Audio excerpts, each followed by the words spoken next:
Mabuhay! Ako si Emir at tayo'y muling magbalik tanaw sa nakaraan. Parte ang video na ito ng aking mahabang bitinserye tungkol sa anti-terror law.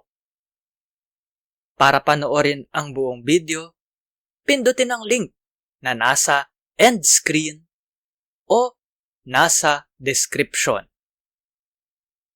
Disclaimer lang po ha, babala. Para lang po magbigay impormasyon ang video na ito. Hindi po payong legal. Salamat po. Ito na rin po ang pinakamaluwag na paghihigpit dahil kailangan muna ng nakasulat na kapangyarihan mula sa ATC bago palawigin o i-extend yung 36 hours. Mananagot po sa krimen ang detaining officer kung labagin niya ang karapatan ng nakakulong, gaya po ng mga binanggit ko kanina.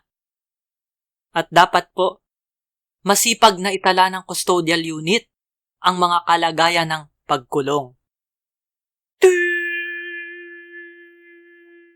I-like at i-share ang video na ito sa social media. Mag-subscribe at pindutin ang batingaw o bell. Panoorin ang iba pang Emir's Biten, baliktanaw/inhindsight. Suportahan ang palabas sa Patreon, sa PayPal, o magbigay ng crypto. Salamat sa kapatid kong si G-G Arts para sa aking avatar. Tignan at suportahan ang kanyang mga gawa sa mga link sa description. Para po panoorin ang buong seryeng ito, pindutin ang link na lalabas sa end screen. Dapat ngayon na. Maraming salamat po. Hanggang sa muli.